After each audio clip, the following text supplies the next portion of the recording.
mbokk yi asalaamualeykum wa rahmatullah taala wa barakatuhu ñu ngi leen di nuyu di leen baalu àq te di leen jox seen wàccuwaay di leen wax ni amaat nañu mbégte dikkaat pour beneen numéro Salam Sénégal mi nu jagleel weeru koor gi ngir waxtaanee actualité ak lépp li nga xamante ne soxal na tolluwaay réew mi. alors soxna Lalla ñu ngi koy nuyuwaale de passage ndax dinañu xaw a wéetal waaye bu subaa incha allahu rabbi mu dikk en force ndax xam ngeen moom taxawaayam li ëpp ci terrain bi waaye Abdoulaye Ndiaye itamit ñu ngi koy nuyu di ko jox wàccuwaayam demain incha allah ñoom ñëpp dinañ dikk équipe bi nekk au complet waaye d'ici là nag mbokk yi ñu ngi leen di ñaanal yàlla jàmm ak tawfeex ak taysir yéen ñi ci réew mi rawatina yéen ci diaspora bi ba tax na ñu ngi nuyu kilifa diine yi ci réew mi di nuyu kilifa aada yi di nuyu waa jàngu bi di bàyyi xel ñi caabi féete gannaaw di bàyyi xel ñi tëdd ci hôpitaux yi rawatina ñi ne ci xat-xat mbégte lay doon ci ñun saa su ne di leen dégtal jotaay salaam waaye niki noonu xam naa tey damay ubbee sama ndeyjoor ñu namoon ko lool depuis bi mu fi gëjee gars yi dinu ko laaj waaye tey dikk na dafa mel ni équipe Bonsoir Sénégal version salaam moom moo dikk tey dimanche kon ñu nuyu ko jox ko wàccuwaayam di ko dalal ci plateau bi muy Abbas Sow doyen ñu ngi lay nuyu di la jox sa wàccuwaay. di la jox sa wàccuwaay di ñaan yàlla fukki fan yu mujj yi ci koor gi mu feggoog guddi wi laylatul xadri yàlla nangul ñaan yi yëpp tu lépp loo xamante ni nit ñi ñaan nañ ko ci barke koor gi te ñu jëflante ko ci barke koor gi yàlla ñu ko yàlla nangul di ñaan yàlla saxal fi jàmm def fi jàmm def jàmm ci àdduna wërngal këpp ma lay ziar di la jox sa wàccuwaay di ziar grand Samuel di ko nuyu di ko jox wàccuwaayam waaye nag ma janook suma grand frère suma xarit suma am du jàmm ci métier mi muy grand Abdoulaye Mbow ma di ko jox wàccuwaayam di am mbégte aussi ci taxawaayam ci wàllu métier bi yaa Moussa internautes yi bëri nañu ñoo xamante ni dañuy safoo bëri nañu ñoo xam ne dañuy gunge mais jàpp leen ni lu ngeen ñu bëgg benn rek ñun bëggee nañ leen ko fukk muy dëgg ànd bu yàgg la donc boobu ak léegi ñi ngi ànd gu rafet yàlla na ko yàlla dëgëral ñu leen di baalu àq parce que guddi baalunte àq la tamit dëgg di sàkku ci yéen tamit ngeen baal ñu àq bu baax a baax yàlla gën a dëgëral def jàmm ci biir réew mi tabarakallah amatina solo doyen Abbas Sow niki noonu ma jàll ci Serigne Abdoulaye Mbow di sunu doyen di sunu soppe grand laay nag gars yi namoon nañ la de nag xam naa nag moom ñu bala nga nuyoog ñoom rek waaw ni ko Abbas defee rek ñu baalu àqu ñëpp baal àq ñëpp yàlla may ñu teew koy déwéni déwén si kàttan wër ak wërle yàlla defal ñëpp tawfeex ak taysiir di nuyu baax Samuel ñu ngi koy nuyu baax nuyu waat sama sëriñ Abbas maa ngi koy bëggee saa su ne di ko siyaara bu baax a baax di nuyu bu baax ñuy suivre yëpp partout où qu'il puisse se trouver biir Sénégal ak biti réew dafa xaw a tawat tuuti soxna nga ñaanalal ñu ko ci guddi gi kon suñu borom delloo ko ci sago ñu ngi ñaan suñu borom mu defal ko shifaayatu amiin yaa yal na ko yàlla defal shifaayatu bon sëkk defal ko mboolem jullit bu tëdd bu wopp lépp luy métit dal doomu aadama yàlla na ko yàlla teggi amiin ci jàmm ak salaam wër gu ànd ak jàmm rek am solo parce que nit dina ñaan wër waaye nag bu mu fàtte ñaan yàlla na doon ànd ak jàmm wër guy ànd ak jàmm saa su ne waaye ñu ngi ñaanal jàmm nag waa Iran waa Palestine ak waa Liban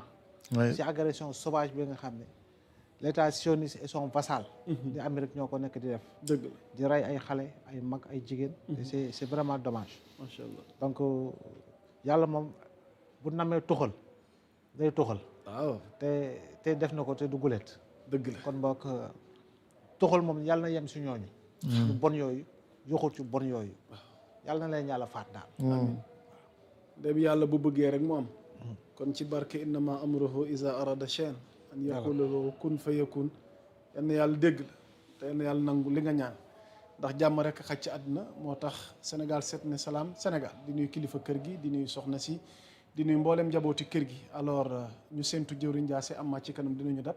waaye damay ñëw ci Samuel doonatul ku ni présenté ci jotaay waxtaan wi rawatina ci kër gi Samuel amati nañ mbégte di la dalalati bu ko defee rek incha allah ci kanam ñu ànd rek waxtaani tolluwaay réew ñu ngi leen nuyu di la dalal grand. le plaisir est pour moi Yamoussa. ñu remercier bu baax encore ci dara bu ñu dalalaat. donc di bu baax le grand Abbas. charme Abbas tàngi jër. dëggal. donc le contraire de grand Ablaye boobu nga xamante ni moom bu Abbas tàngale moom mu seddal mais ñoom ñaar ñëpp man émission bi yaa Moussa dama koy bëgg di subir sama kër. di toog taal teg sama télé di enjoy ñaari grand yi ñuy pelloo quoi. est-ce que donc te xam naa ne noonu la ko internautes yëpp di yàkkamte di ko suivre. donc di nuyu waale aussi internautes yi nga xamante ni tey dañuy bàyyi seen lépp toog du ñu seetaan. te ëpp ñu leen xam-xam ëpp ñu leen dara yàlla daf ñoo may privilège ak ñu mën a toog fii di wax. donc ñu ngi leen di nuyu bu baax di leen jaajëfal. di nuyu suñu président de parti Ousmane Sonko le président Ousmane Sonko di nuyu mboolem membre Pastef yëpp 46 coordination départementales yi. ak 557 coordination communales yi. 8 mouvements yi nga xamante ni man ci laa bokk le mouvement MONAP donc artisans yi donc dont je suis le massificateur national. ak coordination bu Kaffrine ñaari yooyu moom dama leen di beral loxo nuyoo à chaque fois. ndax fa laa bokk. Kaffrine maa ngi leen di nuyu bu baax coordination bu Pastef yëpp. dalee ko ci kaw ba ci suuf. di beral nuyoo loxo sama frère Pape Maguette Ngom mi nga xamante ni on a tout fait ensemble c'est un camarade du parti là-bas ak mboolem Kaffrinois yëpp. di dalal di nuyu bu baax aussi diaspora bi nga xamante ni saa su nekk ñu ngi ñuy seetaan di ñu bàyyi xel di ñu partagé. donc ak borom kër gi ak mboolem ñuy liggéey ci kër gi ak techniciens yi nga xamante ni ñoo tax ba lii yëpp yemb. ñu ngi nuyu ñëpp macha allah. jërëjëfati Samuel defe naa fi nu bëgg ubbee waxtaan wi damay ñëw ci Abdoulaye Mbow mu mel nii ginnaaw démb Ousmane Sonko ak kuréelu APT boobu la coalition ci seen ndogu fële ca hôtel Azalaï mu mel ni bésu tey jii nii conseil national taxawal nañ ko bu Pastef dajewaat nañ alors diggante démb ak tey mu mel ni yëngu-yëngu am na ci wàllu politique bi xëy na am na lu ne sunu kanam ndax depuis samedi gële passé Diomaye dajeek coalition mel na ni Pastef toogul mi ngi ci benn feuille de route goo xamante ni mel na ni am na fu lu tëg seen i gët par rapport aux enjeux par rapport ak xëy na lecture politique bi tey ban décryptage lañ mën a def ak yow doyen ngir ubbee ko jotaay waxtaan bi. d'abord fàttali ni Pastef c'est un parti légalement constitué. bu am njiit bu tudd Ousmane Sonko. am ay instances régulières am bureau politique am lépp li nga xam ne parti war na ko am ay textes yoo xam ne mooy doxal parti bi. parti boobu itamit jamono ji depuis 2024 novembre moo fi parti majoritaire ci Assemblée nationale. kon dañuy jàpp ni rek le chef de la majorité s'appelle Ousmane Sonko. te effectivement loolu moo am ndaxam moom moo battre campagne. ndaxam moom moo nekkoon tête de liste. ndaxam moom moo tànn ñi nga xam ñoo nekk ci liste bi. ndaxam moom moo defoon le choix ni Pastef mooy dem ci élection législative yi et non la coalition Diomaye bi nga xam ne objectif am. atteindre na ko dès lors ñu élire ki nga xam moo di Diomaye à la tête justement de ce parti. kon bu wootee lii nga xam ne woote na ko effectivement moom moo am cëru woote ko parce que c'est lui qui incarne un leadership politique fort nga bëgg nga bañ ba jamono ji c'est lui qui incarne un leadership politique fort. kon APT si wàllu boppam muy alliance patriotique pour le travail éthique mooy normalement bu ñu toppoon li nga xam ne moo di logique coalition bi nga xam ne moo fi war a wutu coalition Diomaye président. parce que coalition Diomaye président boo ko gisee jamono ji ñëw ma ñu fa nekk am ñu solo waaye dëgg bu ñuy wax rek ni coalition am na chef de parti ak parti ñooy jiite coalition. kii nekk président Diomaye président nekkul président de parti. te dafa démissionné woon de toutes les instances postes yu mu yoroon il reste militant simple. kon on nekk au-dessus de la mêlée moo taxoon mu démissionné ci parti boobu. kon lii Ousmane Sonko def woo ay alliés ñu waxtaan lu war la. alliés yooyu ci gouvernement bi lañ nekk nous sommes sur le plan politique et non pas sur le plan institutionnel. kon sur le plan politique buy teg ay jéego lu war la. dundal partem lu war la. joxe ay directives ci partem lu war la. waarte partem topp ci ginnaawam selon ces directives lu war la parce que mooy seen leader naturel. il était leur candidat naturel. donc loolu kenn mënu ko dingi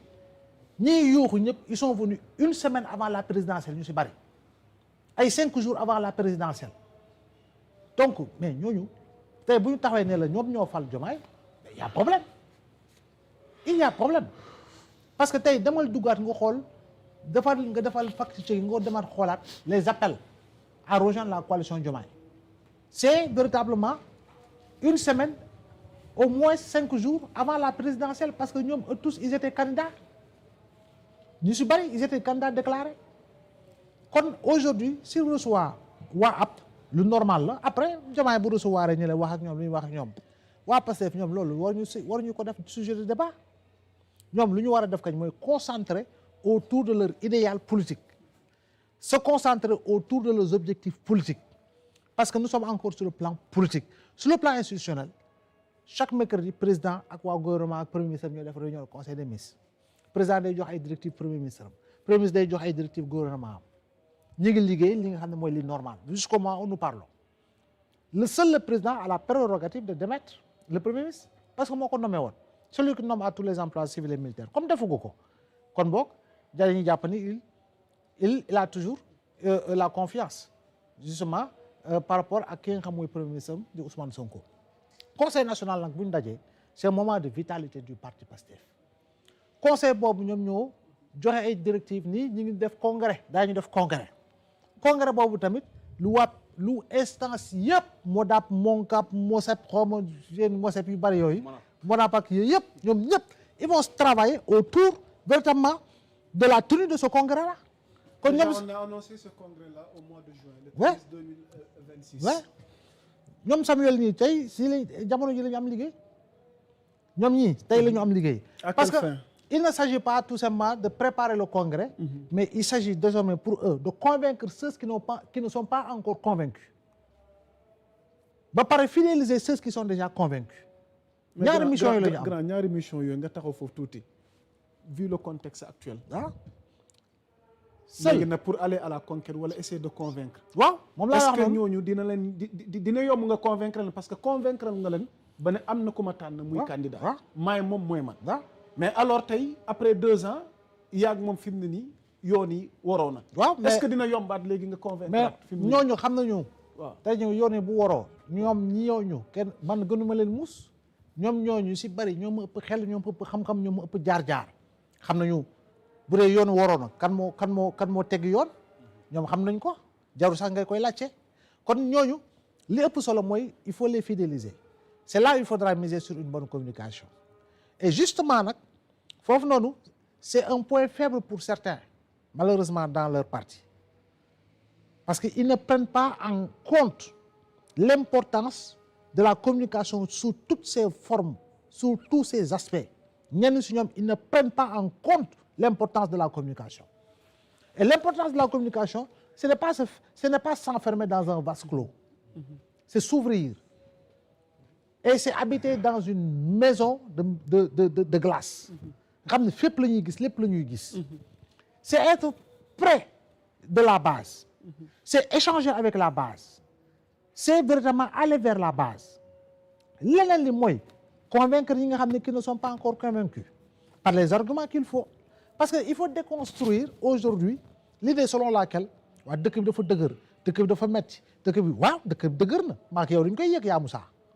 du dëgg maak yow dañ koy yëg bu baax mais dëkk bi dëgër loolu dafa am communication bu ñii war a taxawal pour ñu xam effectivement ay jalons yoo xam ne teg nañ ko lan la ñu tegagum la ñu teg ak fan la ñu jëm il faut ñoom Samuel ñoo ko war a teg dans le cadre d'une communication politique agressive waaye bu ñu ko defulee effectivement mën nga ñàkk si li nga fidéliser woon mën nga bañ a am argument pour convaincre celui qui n'est pas encore convaincu donc il faut quand même ñaar yooyu nga teg ko pour véritablement mën a jëmale sa projet kanam di en allant véritablement si li nga xam mooy la tenue du congrès mais li am ba am mooy il y a pas grand chose yoo lu changer sur le tropique. Mais est-ce une réponse aussi par rapport à l'acte posé semaine passée par la coalition Diomaye? Oui, bien entendu. Mais nous sommes sur le plan politique encore une fois. Et sur le plan politique, faut ngay wane saa su ne en toute occasion ce leadership faut nga koy wane.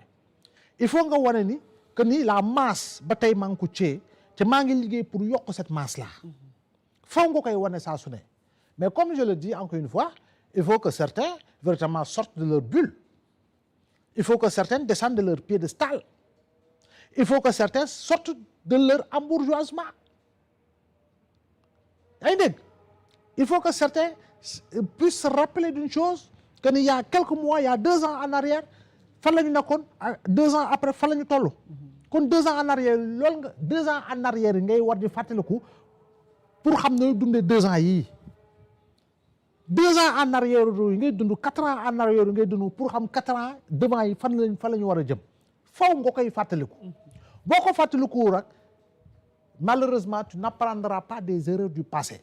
parce que des erreurs du passé je ne globalise pas certains aujourd'hui c'est comme je te dis je te salue aujourd'hui c'est après 2 ans avant je te salue tu me serrais la main totalement aujourd'hui après 2 ans je te salue tu me donnes le bout des doigts dafa am jàngat xaw ma ndax yaa ngi may dégg baax dafa am jàngat kon boog dégg-déggin ak ka nga doon woo mu daw si ak ka ngay woo mënutoo ko jot ka nga doon yónnee message mu tontu léegi ak ka nga yónnee message mënutoo dootu la tontu yooyu laa lay wax noonu ñenn ñu koy dund il faut ñu wàcc fàttaliku lu seen leader waxoon lu leen seen leader waxoon vitre teintée ak yéegal vitre waru leen da ngeen war a nekk auprès des populations. exactement da ngeen war a nekk auprès de la base xam nga lan nga war a moytu. Samuel bi ñëw taxaw saa yu costume takk cravate xoj ko ba mu réer. wàcc chauffeur bi ëffal ko buntu mu ne tel nga gis échange di jot nga gis Samuel dem Kaffrine di jouer guitare ban sens la am waa Kaffrine ñu la faale waaye bu dee chaque week-end ma nga Kaffrine di jouer guitare. saa yi bu jouer guitare mbooloo bi ñëw jouer ak moom guitare du dëgg. loolu mooy wax ji waaye doo xaar ba mbir jege fekk yow soloon nga base bi yow dawoon nga base bi jegatu mënuñ la gis jotuñu la nga xaar ba échange jot nga yow andi yore sa loolu bongo taxaw foofu naan da ngay bongo mais duñ la sax faale. dëgg la donc politique il faut que toujours nga xam ni réalité dafa am une réalité sociologique sur le plan politique dafa ñun nous avons une réalité sociologique. Nous ne sommes pas comme les pays développés où kii gis na ministre bi wa gis na directeur bi c'est pas leur problème. ñoom ils sont dans ce qu'ils sont ba jour élection ñu dem voter nanga nous n'avons pas les mêmes réalités sociologiques fii dafa am ay réalités sociologiques di nga gis koo xam ne il est maire pendant 4-5 mandats tu te poses la question waaw nu mu demee noonu. la loi de la proximité parce que dafa jege ñiy voter ngénte ma nga fa dëj ma nga fa mariage ma nga fa tuuru ma nga fa match de football yi ma nga fa et cetera et cetera. maanaam ndombal tànk bi wàññiwul dara. déet warta nëgg la jot kii mënatoo ko am comme ni nga doon amee mais chaque semaine wutal bu doon benn fan la ñaari semaine bu doon ñaari fan la wutal jot boobu. dafa am solo pour nga jege ñi nga xam ne saa su ne ñoom ñoo la doon déglu. ñi la doon accompagner parce que y aura toujours des frustrés. il y a non déjà y en a. oui il y aura toujours des frustrés dégg nga leen ci réseau yi lu ñuy reprocher seen kilifa yi mooy jógeetuñu base il y en aura toujours. mais réduit autant que faire se peut li nga xam mooy le niveau de frustration réduire ko. te loolu yomb na jafewul de. c'est poser des actes. te acte bi du question non maa ngi joxe xaalis maa ngi joxe ceeb déedéet loolu yemul ci loolu kese mais jege bi parce que wax naa la ñun dañu am ay réalité sociologique. dëgg la Sénégal xam nga kan la xam ku muy wax li mu koy dégg ku mu bëgg gis di ko gis Sénégal bi kooku la gën a faale. dëgg si lépp nag. donc loolu boo si tenir looy compte. effectivement mu nga dugg si njumte. ok amatina solo doyen Abdoulaye Mbow lii ubbi bi la woon rek donc dinañ gën a ñëw ci débat de fond bi par rapport ak enjeu yi ci li nga xamante ni moom moo xew Azalaï te it mu xewaat ci ndaje conseil national patriote yi jëwriñ dab nañu ci jotaay waxtaan bi yeneen ko doon laajte comme chaque dimanche jëwriñ ma bàyyi la ak soppeek xarit yi lay teewlu sur Sénégal seen nga nuyoog ñoom laataa ñuy ñëw ci waxtaan bi jëwriñ. ziar di nuyu soppe yi ak am di jàmm yi. macha allah di ñuy suivre yëpp di nuyu grand Abdoulaye Mbow Samuel mu lay nuyu di la ziar monsieur Sow maa ngi ziar bu wér a wér di bëggee bu wér a wér di ziaraf magal sénégalais national bi ak diaspora bi yëpp ko jërëjëf jaajëf macha allah doyen Abbas